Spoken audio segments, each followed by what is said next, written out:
Friends, आज के episode में हम बात करेंगे importance of price action on chart. Price action का ओरिजिन कहाँ से होता है?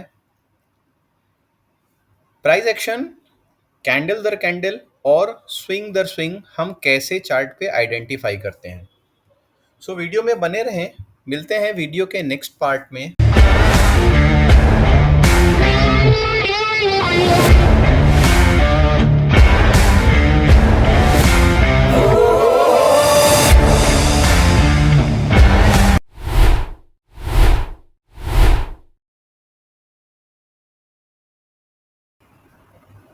हाय friends, welcome to let's trade stocks.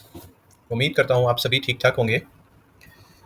जैसा कि हमने पिछले एपिसोड में प्राइस एक्शन के रूल्स को समझा, इसके साथ साथ प्राइस एक्शन के अकॉर्डिंग हम कैसे किसी ट्रेंड को आइडेंटिफाई करते हैं, उसके क्राइटेरिया को भी जाना। आज के एपिसोड में हम प्राइस एक्शन को कंटिन्यू करके इसमें होने वाले कुछ माइनर और इम्पॉर्टेंट रोल्स को समझेंगे, ताकि हम प्राइस एक्शन के लिए एक परफेक्ट एनालिसिस तैयार कर सकें। वीडियो शुरू करने से पहले मैं आपसे रिक्वेस्ट करना चाहूँगा कि आप लोगों ने अगर पिछला एपिसोड नहीं देखा है तो प्लीज़ उसे एक बार देखें, ताकि प्राइस एक्शन से रिलेटेड जो भी एक्शंस हैं या प्राइस मूवमेंट हैं वो सारी चीज़ें आपको अच्छे से समझ में आ जाए। इसके साथ साथ प्राइस एक्शन के क्राइटेरिया या ट्रेंड के क्राइटेरिया को भी पिछली वीडियो में बहुत अच्छे से एक्सप्लेन किया गया है। जैसा कि हमने पिछले एपिसोड में समझा कि किसी चार्ट को एनालाइज करने का सबसे पहला स्टेप है कि उस चार्ट पे हम प्राइस एक्शन को एस्टेब्लिश होता हुआ देखें, और एक बार प्राइस एक्शन अगर एस्टेब्लिश हो जाता है सो हम अपने स्टॉक के ट्रेंड को आसानी से आइडेंटिफाई कर सकते हैं। प्राइस एक्शन को आइडेंटिफाई करने के 3 सिंपल स्टेप हैं। प्राइस एक्शन में सबसे पहले एक इम्पल्सिव मूव होता है, उसके बाद एक करेक्टिव मूव होता है, और उसके बाद एक फिर से इम्पल्सिव मूव होता है, जिसे हम सेकेंड इम्पल्सिव मूव भी कह सकते हैं। अगर हमारा लेटेस्ट प्राइस एक्शन या हमारा लेटेस्ट प्राइस जिस लेवल पे ट्रेड कर रहा है और वो प्राइस पिछले 3 क्राइटेरिया को मीट कर रहा है, यानी फर्स्ट इम्पल्सिव मूव, उसके बाद करेक्टिव मूव और उसके बाद फिर से इम्पल्सिव मूव देकर ट्रेड कर रहा है, तो हम अपने स्टॉक को एक ट्रेंडिंग स्टॉक कह सकते हैं। ये स्टॉक अप ट्रेंड है या डाउन ट्रेंड है, इसकी डिफरेंट क्राइटेरियाज होते हैं। आइए समझते हैं कि ये इम्पल्सिव मूव चार्ट पे कैसे नजर आता है। अगर इस सैंपल चार्ट को हम देखें इसमें हमें क्लियरली एक इम्पल्सिव मूव, उसके बाद एक करेक्टिव मूव और उसके बाद फिर से एक इम्पल्सिव मूव दिख रहा है। चूंकि ये एक एस्टेब्लिश्ड प्राइस एक्शन है, यहाँ पे चार्ट में प्राइस एक्शन आइडेंटिफाई करना थोड़ा इजी हो जाता है in comparison to real live chart.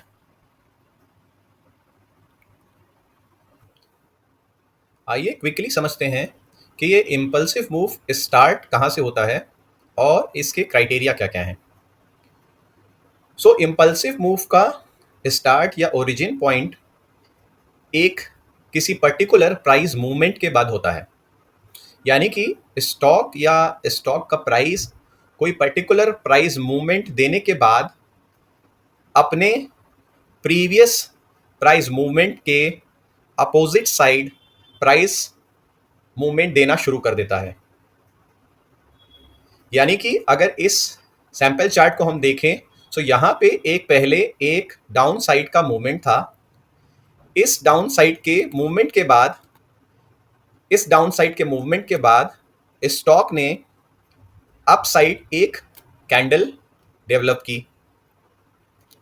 अभी जब ये पहली कैंडल डेवलप हुई हमें ये आइडेंटिफाई हुआ कि प्राइस ने अपने प्रीवियस मूवमेंट के अपोजिट मूवमेंट स्टार्ट किया है, लेकिन ये मूवमेंट इम्पल्सिव है या करेक्टिव है ये डिपेंड करेगा उसके बाद की सारी कैंडल्स पर। सो अगर इस पर्टिकुलर एग्जाम्पल में हम देखें कि स्टॉक एक डाउन मूवमेंट के बाद अचानक से अप साइड मूवमेंट देता है और अप साइड मूवमेंट देने के बाद एक और फर्दर कंटिन्यू कैंडल डेवलप करता है। सो यहाँ पे हमारा एक क्राइटेरिया मीट हो जाता है। वो क्राइटेरिया क्या है कि हमारा लेटेस्ट प्राइस अगर पिछली कैंडल के सारे प्राइस एक्शन से हायर साइड प्राइस एक्शन दे रहा है, सो वो एक इम्पल्सिव मूव का स्टार्ट होता है। जैसा कि आप देख पा रहे हैं कि ये दूसरी कैंडल के सारे price action open high low close पिछली कैंडल के ओपन हाई लो क्लोज से हाई हैं।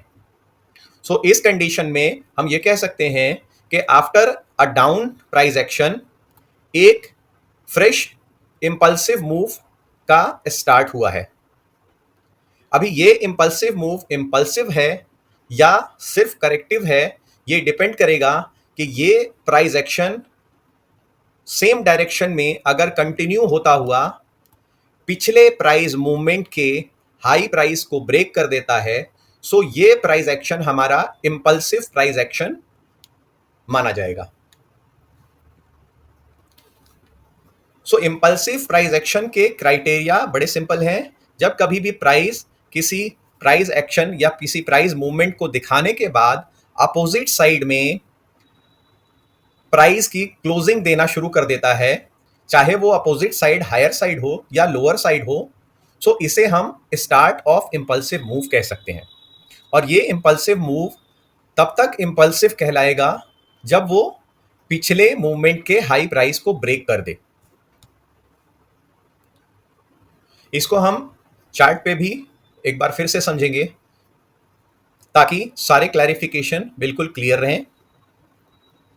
सिमिलरली अगर हम करेक्टिव मूव की बात करें, सो करेक्टिव मूव का स्टार्ट या डेफिनेशन भी सिमिलर लाइक इम्पल्सिव मूव होती है। जब कभी भी प्राइस किसी पर्टिकुलर मूवमेंट के बाद अपोजिट साइड में ट्रेड स्टार्ट करता है और ये ट्रेड या ये प्राइस मूवमेंट सिमिलर कंडीशन में अपने पिछले प्राइस से हायर या लोअर प्राइस क्लोजिंग देना शुरू करता है, सो ये एक करेक्टिव मूव माना जाता है। लेकिन करेक्टिव मूव में प्राइस कभी भी अपने पिछले प्राइस एक्शन के हाई को ब्रेक नहीं करता है। यानी कि अगर हमारा ये पिछला मूवमेंट डाउन साइड का था, सो करेक्टिव मूव पिछले प्राइस मूवमेंट की रेंज के अंदर ही रहेगा। इन एनी केस अगर ये पिछले प्राइस के हाई को या पिछले प्राइस के लो साइड को ब्रेक करता है, सो ये हमारा करेक्टिव मूव ना होकर इंपल्सिव मूव में कन्वर्ट हो जाएगा।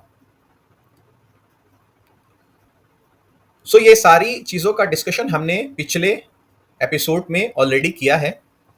आइए इन प्राइस एक्शन को हम लाइव चार्ट पे समझें ताकि इनको कैसे हम प्रॉपर तरीके से चार्ट पे एस्टेब्लिश कर सकते हैं और आइडेंटिफाई कर सकते हैं, उसका एक बेटर तरीके से आइडिया मिल सके। ट्रस्ट मी, प्राइस एक्शन को आइडेंटिफाई करना थियोरेटिकली तो थोड़ा आसान है, लेकिन जब हम रियल चार्ट पे आते हैं सो प्राइस को समझना थोड़ा डिफिकल्ट हो जाता है कि कौन सा मूव हमारा इम्पल्सिव है या कौन सा करेक्टिव है।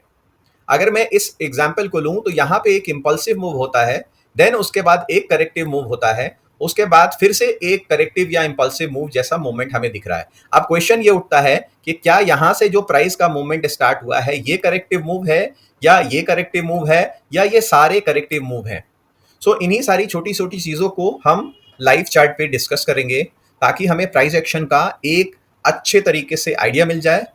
अकॉर्डिंगली जब हम प्राइस एक्शन को प्रॉपर तरीके से आइडेंटिफाई कर लेंगे तब हम अपने स्टॉक में कैसे ट्रेड ले सकते हैं, इन पॉइंट्स को डिस्कस करेंगे। स्टॉक को ट्रेड करना या स्टॉक को बाय करना टोटली डिपेंड है प्राइस एक्शन पे। इन्हीं प्राइस एक्शन में कुछ स्पॉट्स होते हैं या कुछ एरियाज होते हैं जहां पे हम स्टॉक को बाय करते हैं या सेल करते हैं। आइए इस चार्ट से हम कैंडल से होने वाले प्राइस एक्शन को आइडेंटिफाई करने की कोशिश करते हैं और देखते हैं कि हमारे रूल्स कहाँ कहाँ पे अप्लाई होते हैं और किस तरह से प्राइस एक्शन एस्टेब्लिश होता है। अगर हम अपने प्राइस एक्शन को यहाँ से स्टार्ट करें या ओरिजिन करें कि ये हमारा एक स्पॉट था जहाँ से प्राइस ने एक निगेटिव मूवमेंट स्टार्ट किया। हम देख पा रहे हैं कि ये निगेटिव मूवमेंट हमारा इस ग्रीन कैंडल के लो तक कंटिन्यू था। इसको एक हम निगेटिव प्राइस एक्शन कह सकते हैं। अभी सबसे पहले हमें प्राइस एक्शन आइडेंटिफाई करने के लिए हमें सबसे पहले एक इंपल्सिव मूव का होना जरूरी है। इंपल्सिव मूव की डेफिनेशन में हमने समझा था कि जब कभी भी प्राइस अपने प्रीवियस प्राइस एक्शन के या प्रीवियस प्राइस मूवमेंट के अपोजिट डायरेक्शन में ट्रेड स्टार्ट कर देता है और वो अपोजिट साइड का डायरेक्शन कंटिन्यू होते हुए पिछले प्राइस के मूवमेंट के हाई प्राइस को ब्रेक कर देता है, तो हमारा एक इंपल्सिव मूवमेंट एस्टेब्लिश हो जाता है। अगर हम इस प्राइस मूवमेंट की बात करें तो अभी ये एक सिंगल प्राइस मूवमेंट है, ये इंपल्सिव है, करेक्टिव है, हम इस पर नहीं जाते हैं क्योंकि इससे पहले भी प्राइस एक्शन हो चुका है। हो सकता है ये करेक्टिव हो, हो सकता है इंपल्सिव हो। अभी हम इसे एक simple down side price movement मानते हैं। अभी इसके बाद हमें ये देखना है कि प्राइस अपोजिट डायरेक्शन में ट्रेड स्टार्ट करता है या नहीं। जैसा कि हम देख पा रहे हैं कि यहां तक के डाउन साइड मूवमेंट के बाद स्टॉक ने अप साइड के मूवमेंट स्टार्ट किया, यानी इस डाउन साइड मूवमेंट के अपोजिट डायरेक्शन में मूवमेंट स्टार्ट किया। जब प्राइस ने अपोजिट साइड के का मूवमेंट स्टार्ट किया तो एक पहली ग्रीन कैंडल बनाई जिसका प्राइस का क्लोजिंग यहां पे हमें दिख रहा है। अभी हम क्या देख पा रहे हैं कि मेरा अपोजिट साइड प्राइस स्टार्ट हुआ है, लेकिन अभी तक हमें ये प्राइस एक्शन इंपल्सिव है या करेक्टिव है ये आइडेंटिफाई नहीं हुआ है। क्यों? क्योंकि एक रिवर्सल के बाद हमें अगली कैंडल एस्टेब्लिश होने का वेट करना है। जो नई कैंडल एस्टेब्लिश होगी उसके open high low close price पिछली कैंडल के open high low close price से हायर साइड होना चाहिए, तब हम ये मान सकते हैं कि एक इंपल्सिव मूवमेंट स्टार्ट हुआ है, ना कि एस्टेब्लिश हुआ है। यहां पे अगर हम देखें तो इस कैंडल ने एक रिवर्सल अपसाइड मूवमेंट दिखाया, उसके बाद जो नेक्स्ट कैंडल बन रही है वो इसी कैंडल के अंदर ही बन रही है। इसके सारे प्राइस एक्शन इस कैंडल के प्राइस एक्शन के अंदर ही हो रहे हैं। इस कंडीशन में हमें अभी भी ये मालूम नहीं चला है कि हमारा इंपल्सिव मूव स्टार्ट हुआ है या नहीं। उसके बाद हम एक तीसरी कैंडल का फॉर्म होने का वेट करेंगे जिससे कि हमें ये एनालाइज हो कि हमारा इंपल्सिव मूवमेंट स्टार्ट हुआ है या नहीं। हमारी जब तीसरी कैंडल बनती है हम तीसरी कैंडल का कंपैरिजन प्रीवियस कैंडल से ना करके उससे पहले वाली कैंडल से करेंगे, क्योंकि हमने बात की कि दूसरी कैंडल जो है इसके सारे प्राइस एक्शन जो है पहली कैंडल के अंदर ही हो रहे हैं। इस कंडीशन में हमारा ये प्राइस एक्शन दूसरी कैंडल का प्राइस एक्शन इनवैलिड माना जाएगा या दूसरी कैंडल डेड मानी जाएगी। या इसका सबसे अच्छा एग्जाम्पल है, इसको हम ऐसे समझ सकते हैं कि ये एक इनसाइड कैंडल है जो कि पिछली कैंडल के अंदर बनी है।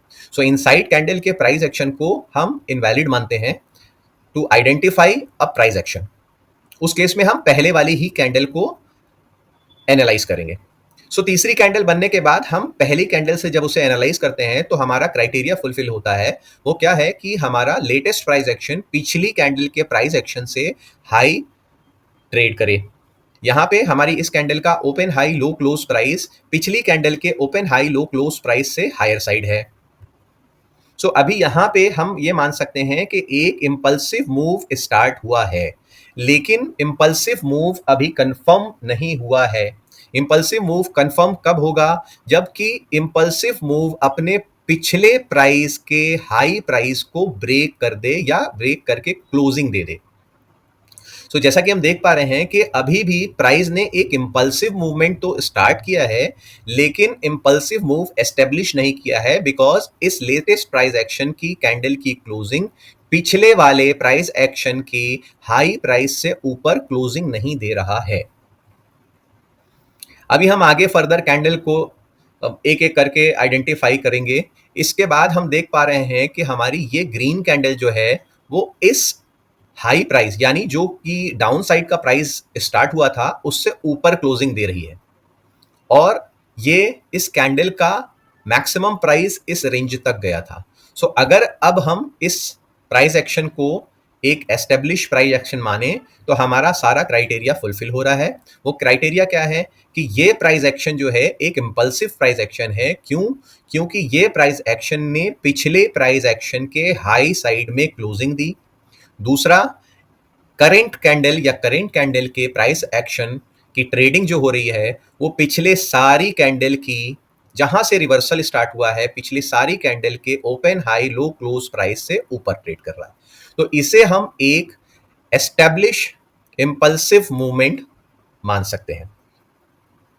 अभी जब हमारा एक इंपल्सिव मूवमेंट आइडेंटिफाई हो गया, सो उसके बाद हम एक करेक्टिव मूव को आइडेंटिफाई करेंगे। सो ये करेक्टिव मूव आइडेंटिफाई कैसे होगा? सिमिलर लाइक इंपल्सिव मूव के अभी हमारा एक इंपल्सिव मूव या एक मूवमेंट हमें दिख रहा है जो कि इंपल्सिव है। इंपल्सिव मूवमेंट के बाद जो लेटेस्ट प्राइस एक्शन था, अगर फर्दर प्राइस एक्शन उससे लोअर साइड प्राइस देना शुरू कर दे तो हम एक इंपल्सिव के साथ साथ करेक्टिव मूव का ओरिजिन भी मानेंगे। सो जैसा कि हम देख पा रहे हैं कि मेरी इंपल्सिव प्राइस मूवमेंट का हाई प्राइस ये था और उसके बाद की जो कैंडल बनी है उसका ओपन हाई लो क्लोज इस बार पिछली इंपल्सिव प्राइस एक्शन की लेटेस्ट कैंडल से लोअर साइड है। ये सारे इस कैंडल में होने वाले सारे प्राइस एक्शन पिछली कैंडल से लो साइड है।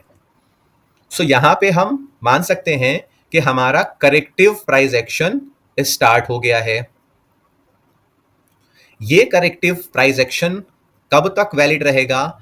ये डिपेंड करता है कि corrective price with in range of पहले इमीडिएट पहले वाले इंपल्सिव प्राइस एक्शन के अंदर ही रहे। यानी कि अगर प्राइस जब तक की प्राइस लोअर साइड क्लोजिंग देता हुआ आ रहा है और पिछले वाले इंपल्सिव मूवमेंट के अंदर ही है, तब तक ये हमारा एक करेक्टिव मूव माना जाएगा।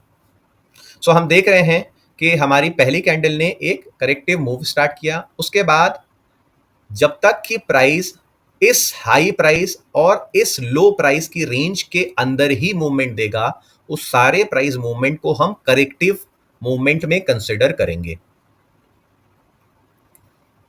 सो इस करेक्टिव मूवमेंट के बाद जब वापस से हमारा इंपल्सिव मूव स्टार्ट होता है और इंपल्सिव मूव पिछले वाले इंपल्सिव मूव के हाई को ब्रेक कर देता है, तब हमारा एक प्रॉपर प्राइस एक्शन एस्टेब्लिश हो जाएगा। आइए देखते हैं कि आगे क्या हुआ। सो अभी हम देख पा रहे हैं कि ये करेक्टिव मूव जो कि इस हाई प्राइस से स्टार्ट हुआ, ये कंटिन्यू रहा यहां तक, इस ग्रीन कैंडल के लो प्राइस तक। कंडीशंस वही अप्लाई हो रही थी कि प्राइस ने इस कैंडल के लो साइड पे प्राइस की क्लोजिंग दी। आप देख रहे हैं कि ये जो पहली कैंडल बन रही है ये पिछली कैंडल के ओपन हाई लो क्लोज के अंदर ही है, सॉरी इससे लो ही है। सो ये यहां से मेरा करेक्टिव मूव स्टार्ट हुआ। तीसरी कैंडल जो बन रही है वो इनसाइड है इस दूसरी कैंडल के, सो इसको हम इग्नोर करेंगे। उसके बाद जो अगली कैंडल बन रही है वो कैंडल थोड़ा अपसाइड प्राइस एक्शन दे रही है, लेकिन चूंकि इस प्राइस ने पिछली कैंडल के ऊपर क्लोजिंग नहीं दी है, सो हम इस कैंडल को वापस से इंपल्सिव मूव का ओरिजिन नहीं मान सकते। यानी कि अगर मानते हैं कि ये कैंडल मेरी एक ग्रीन कैंडल होती, सो हम ये समझते हैं कि इस ग्रीन कैंडल ने पिछली कैंडल से ओपन हाई लो क्लोज से ऊपर क्लोजिंग दी है। सो हम ये मानते हैं कि ये प्राइस जो है यहां तक करेक्ट होने के बाद वापस से इंपल्सिव मूव देने की तरफ स्टार्ट कर दिया। लेकिन दूसरे इंपल्सिव मूव देने के बाद इसने वापस से डाउन साइड करेक्टिव साइड ही मूवमेंट फिर से स्टार्ट किया है। जैसा कि हम देख पा रहे हैं कि प्राइस ने थोड़ा सा अपसाइड मूवमेंट दिया, लेकिन हमारी पहले इंपल्सिव मूव की रेंज के अंदर ही मूवमेंट दिया, तो उसे हम करेक्टिव मूव में ही कंसिडर करते रहेंगे। इसके बाद जो भी प्राइस अगर इस रेंज के बिलो ट्रेड करता है तो वो सारा प्राइस हमारा करेक्टिव मूव के अंडर आएगा। अभी हम फर्दर देख पा रहे हैं कि एक करेक्टिव मूव देने के बाद इस स्टॉक ने या इस चार्ट में प्राइस ने अगेन हाई साइड में प्राइस एक्शन देना शुरू किया। अभी देखिए कि ये जो करेक्टिव प्राइस एक्शन था वो यहां तक कंटिन्यू था। उसके बाद ये करेक्टिव प्राइस एक्शन यहां पे स्टॉप होता है और उसके बाद एक पॉजिटिव कैंडल बनती है। इस पॉजिटिव कैंडल के बाद की कैंडल के प्राइस एक्शन पिछली कैंडल से हायर साइड है, सारे प्राइस एक्शन। इस कैंडल के open high low close price पिछली कैंडल के open high low close price से हायर साइड है। तो यहाँ पे हम मान सकते हैं कि मेरा एक इम्पल्सिव मूव वापस स्टार्ट हुआ है। लेकिन ये impulsive move establish impulsive move तभी माना जाएगा जबकि ये प्राइस अपने पिछले हाई प्राइस को ब्रेक करके क्लोजिंग दे दे। अभी प्राइस ने आगे मूवमेंट देना शुरू किया और हम देख पा रहे हैं कि प्राइस ने यहां पे आके क्लोजिंग दी और इसके साथ साथ इस क्लोजिंग प्राइस ने पिछले वाले हाई प्राइस को, पिछले इंपल्सिव हाई प्राइस के लेवल को भी ब्रेक कर दिया। सो यहां पे हम क्लियरली आइडेंटिफाई कर पा रहे हैं कि स्टॉक हमारा क्लियरली अप ट्रेंड एस्टेब्लिश कर रहा है। आई होप इस चार्ट के एग्जाम्पल से हमें चार्ट पे होने वाले कैंडल दर कैंडल प्राइस एक्शन को आइडेंटिफाई करने में हेल्प मिली होगी।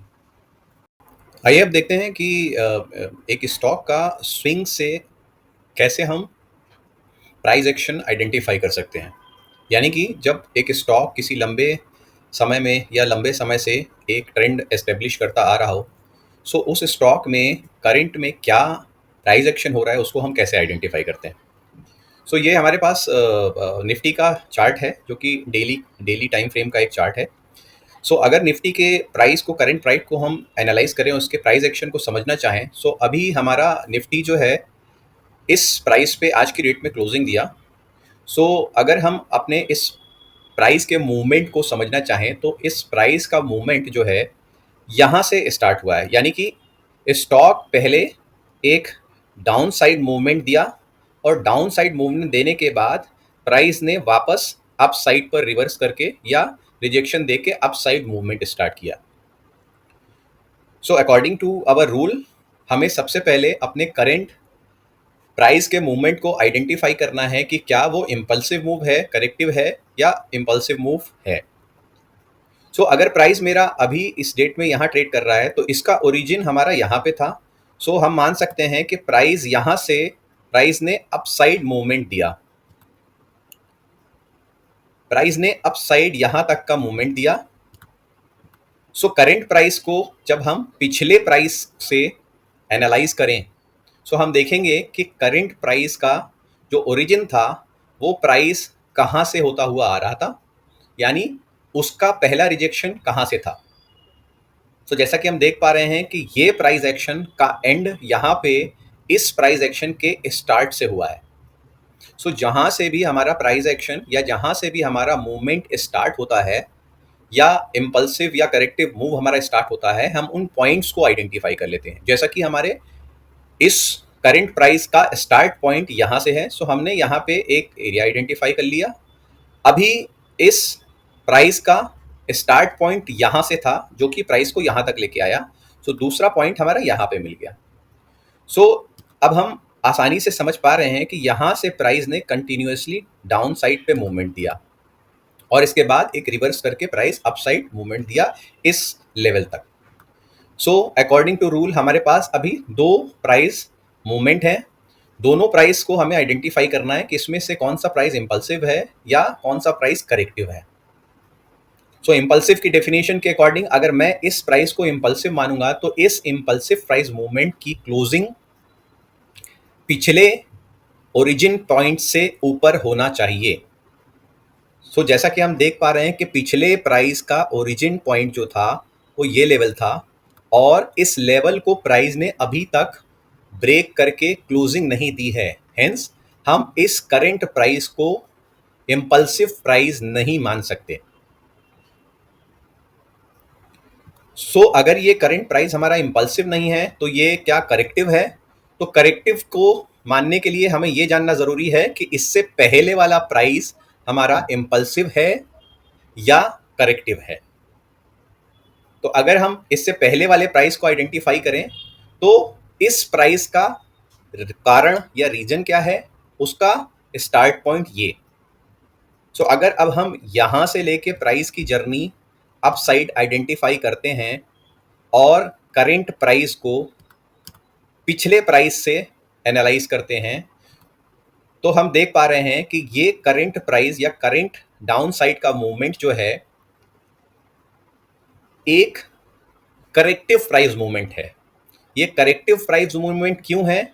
क्योंकि इससे पहले का जो ये अपसाइड का प्राइस मूवमेंट है वो प्राइस की रेंज के अंदर ही करेक्ट हुआ और करेक्ट होने के बाद वापस अपसाइड के साइड मूवमेंट दे रहा है जो कि इसी रेंज के अंदर अभी ट्रेड कर रहा है। इससे हम ये आइडेंटिफाई इजीली कर पा रहे हैं कि प्राइस इस अपसाइड की मूवमेंट के रेंज के अंदर है। सो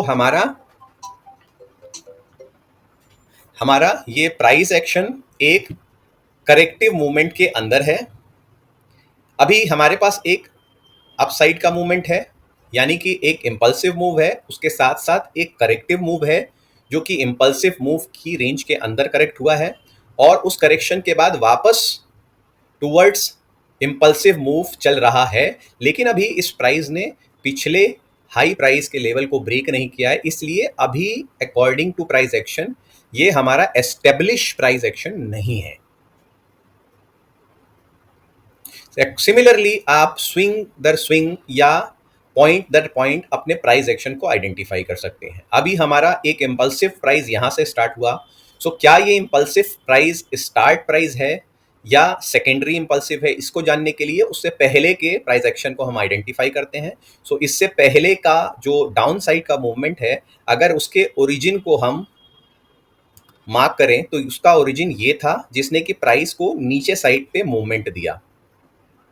अकॉर्डिंगली अगर हम करंट इम्पल्सिव मूव को पिछली मूवमेंट से एनालाइज करते हैं तो हमें ये दिखता है कि ये करंट मूव मेरा इम्पल्सिव मूव है, पिछला मूव मेरा करेक्टिव है या इम्पल्सिव है, ये डिपेंड करेगा उससे पहले के मूव को आइडेंटिफाई करने के बाद।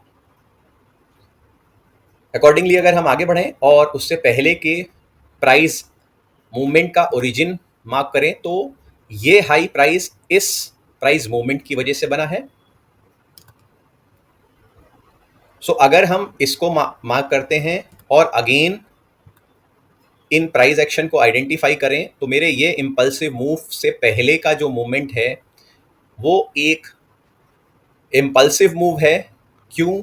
क्योंकि उससे पहले का एक मूवमेंट हमारा ऑलरेडी इम्पल्सिव था जो कि उस इम्पल्सिव मूव को ब्रेक कर चुका है।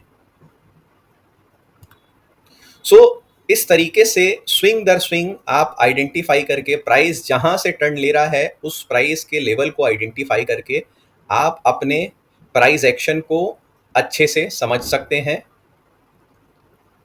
और एक ट्रेंड को आइडेंटिफाई कर सकते हैं। अब देखिए यहाँ का अप ट्रेंड, उसके बाद ये करेक्टिव ट्रेंड और उसके बाद वापस से अप ट्रेंड हुआ जिसने कि पिछले वाले हाई को ब्रेक किया। सो जहां पे भी प्राइस ने पिछले लेवल के हाई को ब्रेक किया यहां पे हमारा एक अप ट्रेंड एस्टेब्लिश हो गया। इस अप ट्रेंड के इंपल्सिव मूव के बाद आइडियली एक करेक्टिव मूव आना चाहिए था जो कि इसी के अंदर होता, लेकिन एक करेक्टिव मूव ना आके एक नया इंपल्सिव मूव आ गया।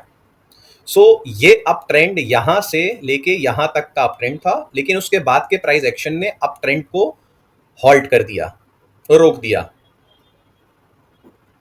अब जब ये एक इंपल्सिव मूव डाउन साइड आया तो हम फर्दर एक्सपेक्ट कर रहे थे कि प्राइस एक करेक्टिव मूव डाउन साइड का देगा जो कि इस इंपल्सिव मूव की रेंज में होना चाहिए, लेकिन प्राइस ने एक करेक्टिव मूव ना देके अगेन एक इंपल्सिव मूव बना दिया जो जिसने कि इस पिछले हाई को ब्रेक किया।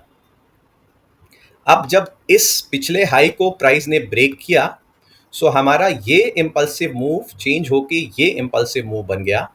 अब इस इंपल्सिव मूव के बनने के बाद हम फर्दर एक्सपेक्ट कर रहे थे कि एक करेक्टिव मूव आएगा। अकॉर्डिंगली प्राइस हमारा अभी एक करेक्टिव मूव के अंदर ही मूव कर रहा है, यानी कि हमारा जब ये अप ट्रेंड एस्टेब्लिश हुआ उसके बाद से जो प्राइस एक्शन चल रहा है उसमें अप ट्रेंड अभी तक एस्टेब्लिश नहीं हुआ है। ये अप ट्रेंड तभी एस्टेब्लिश होगा जब प्राइस यहां से ऊपर साइड पे closing they they. I hope कि इस एग्जाम्पल से चार्ट को या चार्ट पे कैसे एक प्राइस एक्शन को आइडेंटिफाई करते हैं इसका एक बेटर आइडिया आपको मिला होगा। मैं आपसे रिक्वेस्ट करूंगा कि सिमिलर काइंड ऑफ चार्ट आप ओपन करें ट्रेडिंग व्यू पे और ये जानने की कोशिश करें कि आपका करंट प्राइस एक्शन क्या इम्पल्सिव है, क्या करेक्टिव है, या करंट प्राइस एक्शन किसी ट्रेंड के अकॉर्डिंग मूवमेंट दे रहा है या साइडवेज है। इसके साथ साथ अगर आज के वीडियो का कंटेंट आपको पसंद आया है सो प्लीज़ कंटेंट को लाइक करें, और अगर कोई क्लैरिफिकेशन चाहिए तो कमेंट सेक्शन में अपने कमेंट हमें दें ताकि हम उस पर आपको क्लैरिफिकेशन दे सकें।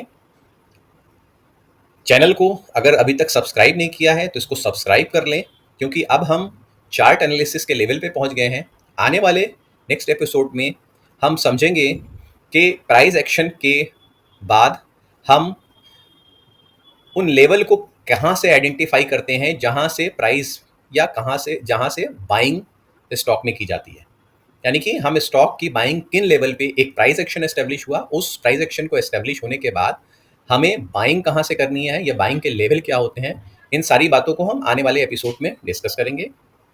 सो मिलते हैं नेक्स्ट एपिसोड में, तब तक के लिए all the best and take care.